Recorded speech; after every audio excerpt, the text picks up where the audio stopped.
안녕하십니까.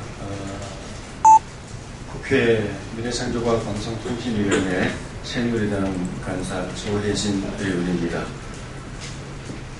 조금 전에 이방위 법안심사소위원회가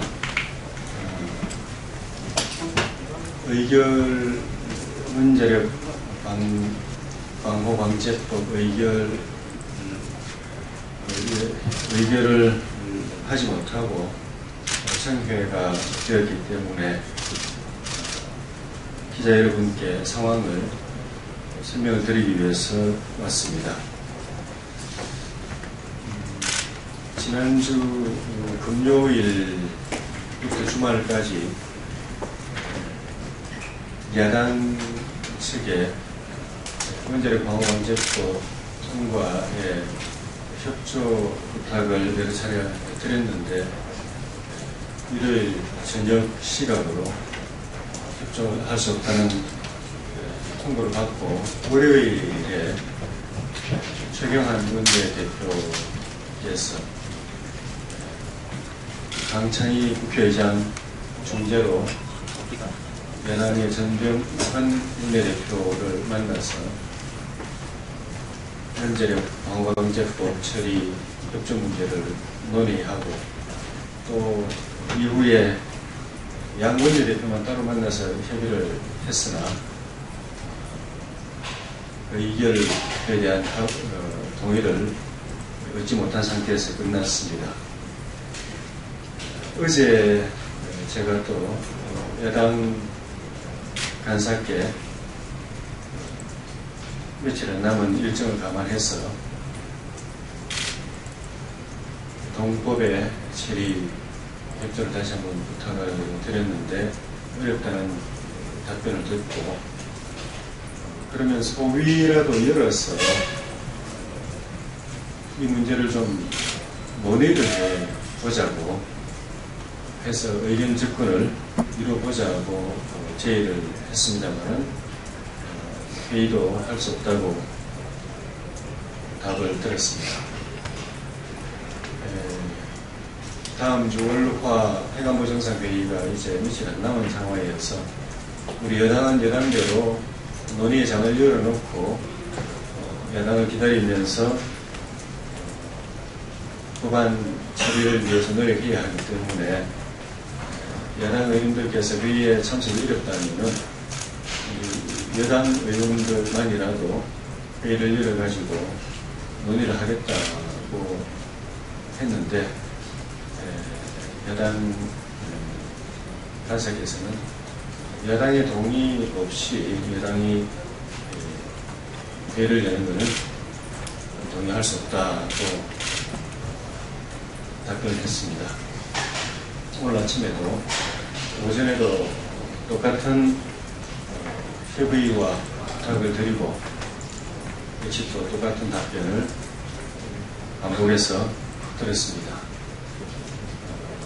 이번 주 중 처리할 수 있는 날짜가 오늘, 내일, 모레 3일 정도 남은 상황이기 때문에 또 야당에서 저희가 부단히 노력해왔음에도 불구하고 여당이 아무런 노력도 안 하고 있는데 우리가 뭐 도와주냐 이렇게까지 말씀하시는 상황을 감안해서도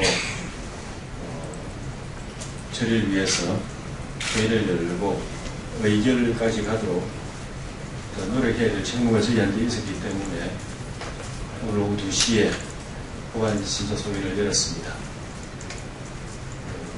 저를 포함해서 여당 의원 소위위원들은 전원이 참석했고 수석 전문위원이 지난번에 심사 완료한 원자력 방호방제법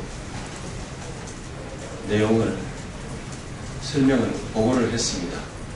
원자력 방호방제법은 4개의 법안입니다. 정부가 제출한 것 하나, 또 한선교 의원이 제출한 것 하나, 김세연 의원이 제출한 것 하나, 그리고 민주당의 유승희 의원이 제출한 것 하나, 이 4개 법안이 제출되었었고 그 4개를 병합해서 지난번에 2월 26일 심사한 결과 위원회 대안으로 하나를 마련하고 의결 단계를 두고 심사가 종료됐는데 당시에 의결 정족수의 6명이 확보되지 못해서 3명 또는 4명 정도밖에 없는 상황이어서 의결 못하고 그 다음 날로 의결 절차를 넘기는 바가 있었습니다. 오늘도 정부 측은 지난번에 심사 종료한 그대로 의결해주면 좋겠다, 다른 의견 전혀 없다라고 보고를 했습니다. 모두 위원장인 저를 포함해서 5명의 위원이 출석해 있는 상태였기 때문에 야당에서 한 분만 참석하시더라도 의결이 가능한 상황이었습니다. 그 야당 의원님께서 반대하셔도 괜찮습니다. 법안 내용엔 동의를 하시지만 다른 정치적 이유로 반대하셔도 괜찮습니다. 그렇지만 반대든 찬성이든 자유롭게 의견 표시를 하는 가운데서 의결 절차를 밟을 수 있게 된다는 점에 의미가 있었는데 딱 한 명 그 의결 정도수가 부족한 상황에서 야당 위원이 5분 전원이 참석하지 않음으로써 표결에 들어가지 못하고 정회를 하게 되었습니다. 오늘이 지나면 이제 이틀이 남게 되었습니다. 이틀이 아니라 정확하게 말하면 하루 또는 반나절이라도 야당이 이 법을 처리해 주겠다고 결심만 하면 법안심사 소위 의결에 길어도 5분, 더 짧게도 절차를 마칠 수가 있고 전체 회의도 마찬가지고 야당이 합의한 상황에서는 법사위나 본회의 처리도 짧은 시간에 될 수 있기 때문에 사실은 반나절도 충분한 상황입니다. 관건은 야당이 처리해 주겠다는 마음을 먹는 것인데 야당도 고심하고 있는 것으로 보입니다만 아직은 처리 못해준다는 입장을 완강하게 유지하고 있어서 안타까운 생각이 듭니다. 저희는 오늘 저녁 또 내일 아침까지도 소위를 개의해서 의결 절차를 밟을 수 있도록 야당과 계속 협의하고 회의도 계속 열고 또 그게 되면 그 다음에 전체 회의도 열어서 짧은 시간 안에 법안 처리를 할 수 있도록 만반의 준비를 다 할 생각입니다. 다시 한번 이 법안에 걸린 나라의 이익뿐만 아니라 우리 국회가 이런 식의 골목, 인질 구조로 계속 서로 발목이 잡혀서 아무것도 못하는 국회가 되는 것이 바람직한가에 대한 근본적인 고민부터 야당이 좀 해주시기를 바라고 그에 대한 결단으로 문제 처리하는 그런 좋은 결과가 있었으면 하는 소망을 가져봅니다. 아울러서 야당이 이제 또 새정치민주연합이라는 새로운 이름으로 새 출발을 하게 됐는데 진심으로 새로운 출범을 축하를 드립니다. 이런 새 출발, 새로운 정당, 그것을 통한 새로운 정치가 반드시 성공하기를 진심으로 바랍니다. 의정의 한 파트너로서 여당의 간사로서 지난 2년간 상임위 운영에 참여해본 결과로는 저희 여당도 물론 반성하고 고쳐야 될 점은 많이 있지만 지금 현재의 야당의 체질과 구조로는 정말 아무것도 할 수가 없고 아무것도 풀 수가 없고 아무것도 해결할 수가 없고 아무것도 이루어낼 수가 없어서 집권 여당인 저희도 답답할 뿐더러 야당도 아무것도 못하는 국회의 한 당사자가 돼서 한 일반이 돼서 굉장히 미래가 어렵다 하는 생각을 많이 했습니다. 그런 점에서 이런 새로운 정치 결사체가 지금과는 다른 의식과 문제인식과 체질과 문화를 가지고 변화를 보여준다면 그건 집권 여당의 한 일원으로서는 두 손 들어서 환영할 만한 그런 반가운 일이라는 생각을 하고 있습니다. 새 정치를 표방했는데 국회의 한쪽 당사자인 저희 입장에서 볼 때는 새로운 정치라는 것은 새로운 이름 또는 새로운 정강정책도 필요하지만 가장 중요한 과제가 선진화법 이후의 볼모구조, 인질구조로 실타래처럼 또는 칡능불처럼 얽히고 설키고 꽁꽁 묵혀서 아무것도 되지 않는 이 구조를 타파하는 것, 이 구조를 혁파하는 것. 그래서 국회가 뭔가 일이 이루어지는 입법부로 만드는 것, 문제를 해결하는 과제를 성취하는 입법부를 만들어내는 일, 선진화법 체제에서 일이 되는 국회를 만들어내는 일, 일이 되는 여야 관계를 만들어내는 그것이 새로운 정당의, 새 정당의 가장 가시적인 피부에 와닿는 새 정치가 아닌가 하는 생각이 듭니다. 새 정당의, 신당의 우리 김한길, 안철수 두 창당준비위원장께서는 당명, 새로운 지도부, 새로운 정강정책 이전에 선진화법 체제에서 국회가 어떻게 기능하도록 만들 것인가, 작동하도록 만들 것인가, 어떻게 일을 하는 국회가 되게 만들 것인가, 과제를 어떻게 처리해낼 수 있고 실적과 성과를 낼 수 있게 만들 것인가 하는 고민을 해주시고 그에 대한 대안과 해법을 내놓는 것이 국민들께 가장 피부에 와닿고 국민들에게 공감을 얻고 박수받을 수 있는 새정치의 실체라는 말씀을 꼭 드리고 싶습니다. 저는 그게 어려운 일이 아니라고 생각이 됩니다.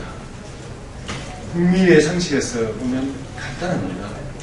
법안이든 예산이든 다른 정치 현안이든 여야 간에 이견이 없고 합의가 된 건 얼른 처리하고 그래서 실행이 들어가고 집행이 들어가게 하고 이견이 있으면 시간을 갖고 서로 논의하면서 조율하고 조정하고 하는 국민이 바라는 우리 국회의 모습은 거기서 멀리 벗어나 있지 않다고 봅니다. 국민들이 이해하지 못하고 도저히 납득이 안 되는 것은 원자력법 대표적으로 여야가 분명히 합의했다는데 내용에 이견이 없다는데 심사도 끝났다는데 거기에는 정부안, 여당안, 야당안이 다 들어있어서 다 합치가 됐다는데 왜 처리를 안 하지? 왜 그걸 다른 것하고 서로 의견이 안 맞아서 아직 조정이 안 되는 다른 거하고 엮어가지고 그렇게 처리를 미루고 있지? 이거라고 봅니다.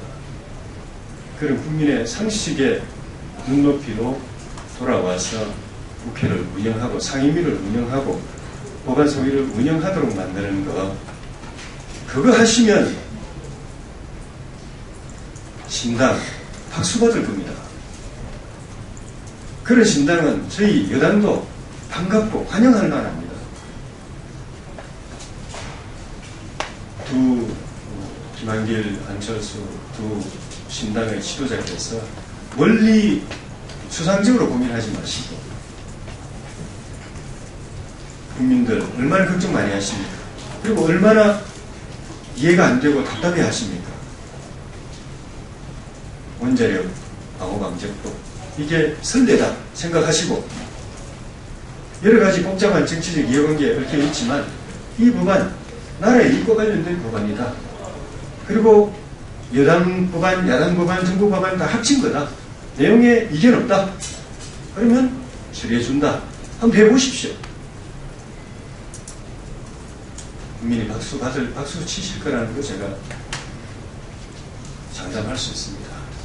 그런 살아있는 행동으로서의 새정치를 보여주실 것을 간곡하게 건의도 하고 또 고소도 드립니다.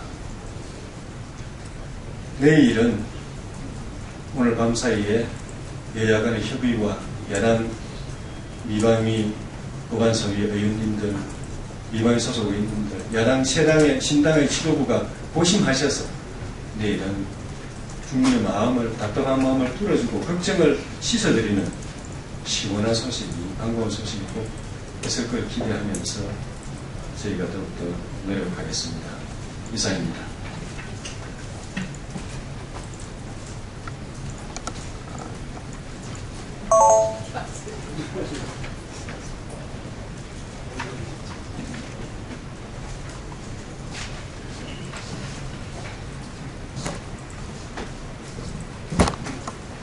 아저씨. 예, 통합진보당 대변인 홍성규입니다. 두 가지 말씀드리겠습니다. 오늘로 지방선거가 77일 남았습니다. 하루하루 가까워질수록 더 명확해지는 것은 청와대야말로 실질적인 새누리당의 선거대책본부라는 사실입니다. 대통령과 비서관이 구설수에 오르더니 결국 임종훈 민원비서관은 선관위에 의해서 고발 조치까지 당했습니다. 그리고 이번에는 김기춘 비서실장입니다. 안 그래도 얼마 전 유정복 전 장관의 박심 논란, 대통령 개입 논란으로 시끄러웠습니다. 김황식 전 총리는 대통령만 아니라고 하면 비서실장과 상의한 것쯤은 별 문제가 안 될 것이라고 생각했나 봅니다. 그야말로 세상 물정의 깜깜한 소리입니다. 박근혜 대통령과 논의했느냐는 질문에는 완강하게 일체 없다고 하더니 김기춘 비서실장과의 통화를 묻자 바로 순순히 입을 열었습니다. 파장이 커진 후 지난 11월 초에 안부차 전화했던 것이니 오해하지 말라는 김황식 전 총리의 해명은 구차합니다. 인터뷰 질문과 내용이 모두 지방선거 관련한 것인데 뜬금없이 11월 안부전화 얘기를 꺼냈다는 것입니까? 김황식 전 총리와 김기춘 비서실장은 함께 상의했다는 이런저런 문제가 무엇인지부터 소상하게 밝혀야 할 것입니다. 지금까지의 정황으로 보면 실제로 청와대에서는 지방선거 관련하여 상당히 구체적인 논의들이 진행되는 것으로 보입니다. 인천시장의 경우에서 보듯 단순한 논의에서 그치는 것이 아니라 실제 교통 정리까지도 하는 듯 싶습니다. 이러니 청와대가 실질적인 선대본이라는 소리가 나오는 것 아니겠습니까? 사상 유례없는 끔찍한 관권 선거가 우려될 수밖에 없는 상황입니다. 박근혜 대통령이 강조했던 비정상화의 정상화가 바로 이런 것이었습니까? 두 번째입니다. 쌍용차 회계 조작 사건에 검찰이 어제 무혐의 처분을 내렸습니다. 이 어처구니 없는 결정은 법원의 판결과도 정면으로 배치됩니다. 법원은 지난달 해고 무효소송에서 회계 조작 혐의를 대부분 인정하여 노동자들의 손을 들어주었습니다. 법원 판결을 핑계로 수사를 미루더니 검찰이 어떻게 정반대의 처분을 내놓을 수 있습니까? 공익의 대변자이기는커녕 이제 대놓고 쌍용차 경영진과 공범들의 편을 들어 면죄부를 주겠다는 것 아닙니까?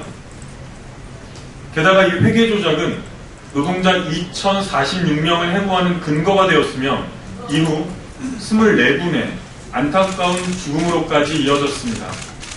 김정우 지부장은 여전히 차가운 감옥 안에 있습니다.